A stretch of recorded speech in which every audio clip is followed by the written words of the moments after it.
ধন সম্পদ দিয়েছেন আল্লাহ, মাল দিয়েছেন আল্লাহ, সময় দিয়েছেন আল্লাহ, সুস্থতা দান করেছেন আল্লাহ। যে আল্লাহ রব্বুল আলামিন আপনাকে ধন সম্পদের মালিক বানিয়েছেন, যে আল্লাহ তাআলা আপনাকে শক্তিশালী বানিয়েছেন, যে আল্লাহ তাআলা আপনাকে সফলতার অধিকারী বানিয়েছেন, ওই আল্লাহ রব্বুল আলামিনের পছন্দনীয় একটি আমল আমাদের মাঝে জারি করে দিয়েছেন। দুনিয়া যতদিন থাকবে, দুনিয়ার নিজাম যতদিন কায়েম থাকবে, আল্লাহ রব্বুল আলামিন এই হুকুমটাকে এই পর্যন্ত টিকিয়ে রাখবেন। আল্লাহ তাআলা এই হুকুমটাকে এত পছন্দ করেছেন, এই আমলিয়াতটাকে এত পছন্দ করেছেন, কিয়ামত পর্যন্ত আনেওয়ালা যত উম্মতগণ আসবেন, আল্লাহ রসুলের উম্মত যত দুনিয়ার মধ্যে আসবে, বান্দা বান্দিরা, সকলকে এই কাজ করতে হবে। যারা ওই দিনেতে ধন দৌলতের মালিক থাকবে, ওই দিনটাতে যারা নেশাব পরিমাণ মালের মালিক থাকবে। দিনী ভাই বোনেরা, আমরা জানি বছরে একবার কুরবানির মৌসুম আসে। জিলহজ মাসে কুরবানি করতে হয়। এই জিলহজ মাসে কারা কারা কুরবানি করবেন, এই উদ্দেশ্য নিয়ে এই ভিডিওতে উপস্থিত হয়েছি। দিনী ভাই বোনেরা, কুরবানিটা হলো প্রথমত 3 প্রকার। আপনার সর্বপ্রথম বড় কুরবানি হলো ফরজ। 2 নম্বরে যে কুরবানিটা, এটা হলো আপনার এক প্রকার নফল কুরবানি। যাদের উপরে কুরবানি ওয়াজিব হয় নাই, তারপরেও তারা এই জিলহজ মাসে কুরবানির মৌসুমে কুরবানি করে। এগুলো গিয়া 2 প্রকার কুরবানি। 3 নম্বর কুরবানি হলো যে কোনো সময় করতে পারেন। আপনি যখন মান্নত করেন, এটা আপনার জন্য নফল কুরবানি হবে। এই মান্নতের কুরবানির গোশত কোনো মানুষ খাইতে পারবেন না। ওই কুরবানিটা সহকারে 3 প্রকার কুরবানি হয়।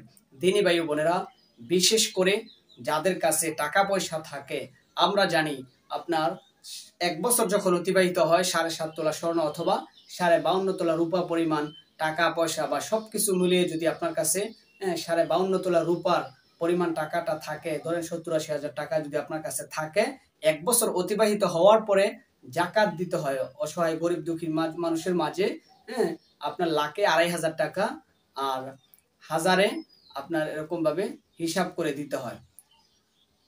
হাজারে 250 টাকা, আর আপনার 100 টাকায় 2.5 টাকা, আর 1 লক্ষ টাকায় 2,500 টাকা। এটা জাকাত দিতে হয়, দান সদকা করতে হয় অসহায় গরিব দুঃখী এতিম মানুষের মাঝে।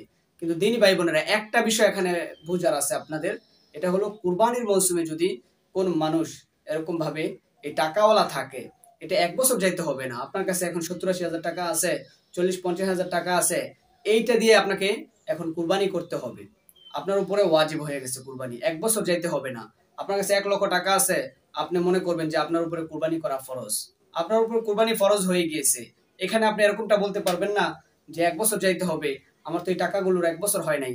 আপনি যদি আজকেই 1 লাখ টাকার মালিক হন, আপনাকে ধরে নিতে হবে আপনি কুরবানির সাহেবে নেসাব হয়ে গেছেন, আপনাকে কুরবানি আদায় করতে হবে, আপনার উপর এটা ফরজ হয়ে গিয়েছে। আর এই পরিমাণ টাকা পয়সা যাদের কাছে নাই, তারা অনেকেই নিয়ত করেন যে 20,000 টাকা দিয়া, 15,000 টাকা দিয়া শরীকিভাবে আমরা কুরবানি দিতে পারি। হ্যাঁ, আপনারা দিতে পারবেন, কোনো সমস্যা নাই। কিন্তু আপনার কুরবানিটা হবে নফল কুরবানি।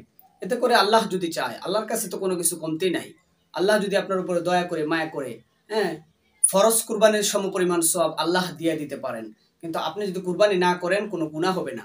কিন্তু সাহেব নেসাব যায়, টাকা পয়সার মালিক, এরকমভাবে স্বর্ণ অলংকারের মালিক, ওই দিনগুলোতে অর্থাৎ 10 তারিখ, 11 তারিখ, 12 তারিখ জিলহজ মাসের এই 3 দিনের ভিতরে যাদের কাছে অর্থকড়ি থাকবে, টাকা পয়সা থাকবে, এই ব্যক্তি কুরবানি না দিলে মস্ত বড় তার গুনাহ হবে এবং এই কুরবানিটা তার জিম্মায় থেকে যাবে। পরবর্তীতে আর কুরবানি করলেও আর হবে না। এই জন্য প্রত্যেকটা মানুষ সহি শুদ্ধভাবে আপনি কুরবানিগুলো করবেন আল্লাহকে রাজি খুশি করানোর উদ্দেশ্যে। পশুর মায়া ত্যাগ করে, আপনার টাকার মায়া ত্যাগ করে, সবকিছুর মায়াকে ত্যাগ করে আল্লাহকে রাজি খুশি করার জন্য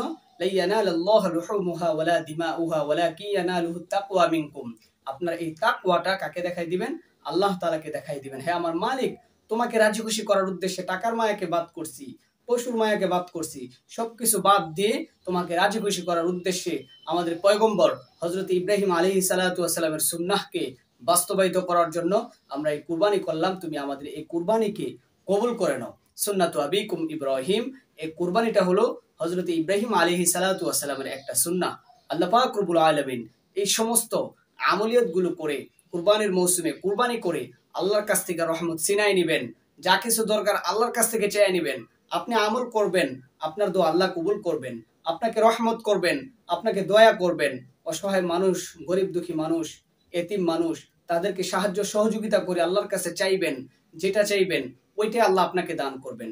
দিনী ভাই বোনেরা, আশা করি আপনাদেরকে বুঝাইতে পারছি কারা কারা কুরবানি দিবেন এবং কারা কারা কুরবানি দিবেন না এবং কারা কারা কুরবানি দিতে পারবেন। আল্লাহ আমাদেরকে সহি বুঝ দান করেন, বিভিন্ন আমলিয়াতগুলো করে আমাদের নিজের জীবনকে বাস্তবায়িত করার তৌফিক দান করেন। আমিন।